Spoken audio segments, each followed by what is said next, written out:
স্বৈরাচারের পক্ষে অবস্থান নেয়নি। আমরা যারা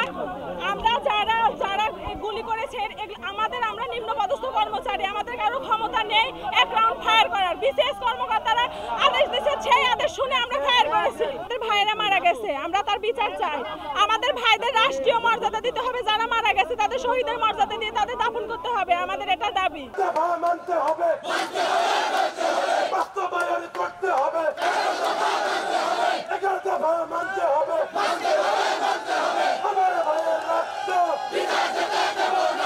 8 ঘন্টা ডিউটি করতে হবে, করতে হবে।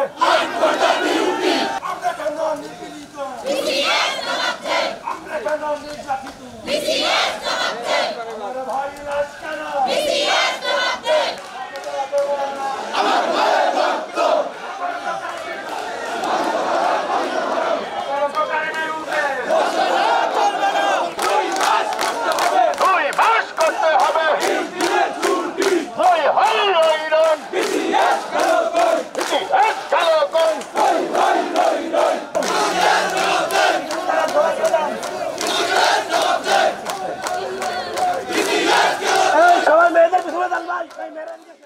আমাদের তো কোনো ক্ষমতা নেই। বিসিএস আমাদের উপর যেটা আমাদের আদেশ করে আমরা সেটাই করি।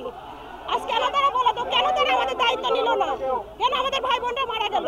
আমাদের যে 11 দফা আছে লিখিতভাবে আমরা সেটা আমাদের ঊর্ধ্বতন কর্মকর্তাদের কাছে দাবি পেশ করেছি।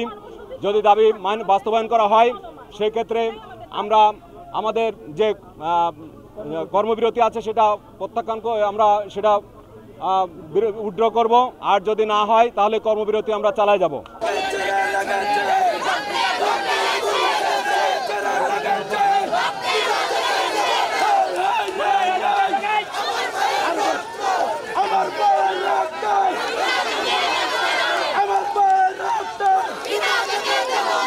আমাদের দাবি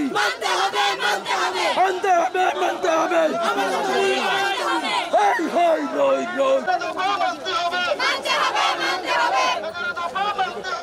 নির্মমভাবে হত্যা করা হয়েছে আমাদের অনেক পুলিশ সদস্য, যেটি লোমহর্ষক, হৃদয় বিদারক এবং এটি বর্ণনাতীত, ভাষায় প্রকাশ করার মতো নয়। আপনার শিহরিত হয়ে আমাদের শরীর লোম দাঁড়িয়ে যায়।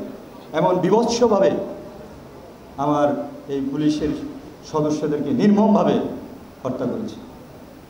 আমি আপনাদের মাধ্যমে এটা বলতে চাই যে আমরা যে চাকরিটি করি এই চাকরিটি জনগণের সেবার জন্য, জনগণের নিরাপত্তা দেওয়ার জন্য আমরা কিন্তু কাজ করি। আমাদের এই পুলিশ সদস্য তার জীবন বাজি রেখে আপনাদের নিরাপত্তা দেওয়ার জন্য আমরা কাজ করি। কিন্তু অত্যন্ত দুর্ভাগ্যভাবে এবং পরিতাপের বিষয় আমরা দেখলাম যে এই দুর্বৃত্তরা যেভাবে আমার প্রাণপ্রিয় আমার সহকর্মী তাদেরকে যে হত্যা করলো নির্মমভাবে, এটা পৃথিবীর ইতিহাসে একটি বর্বরোচিত হত্যা। এই ধরনের হত্যা পৃথিবীতে কখনো দেখা যায়নি। আমরা এর তীব্র নিন্দা জানাই এবং এর প্রতিবাদ জানাই। পাশাপাশি আমি আপনাদের সাথে মাধ্যমে জানাতে চাই, আমরা দৃঢ় বিশ্বাস করি যেই স্বপ্ন নিয়ে এই আন্দোলন হয়েছে, যেই স্বপ্ন নিয়ে এই স্বৈরাচারের বিরুদ্ধে যে আন্দোলনটি হয়েছে, এই আন্দোলনটি সফল হয়েছে, সেই সফলতার অন্যতম একটি দাবি হবে যে আমাদের এই সদস্যরা যেন ন্যায় বিচার পায়। এদের পরিবার যে আশা নিয়ে বসে আছে তাদের জন্য ন্যায় বিচারটা এনশিওর হয় এবং তারা যেন যথাযথভাবে ক্ষতিপূরণ পায় এবং তাদের পরিবার যেন দাঁড়াতে পারে। এরা অসহায়, এরা কার কাছে যাবে?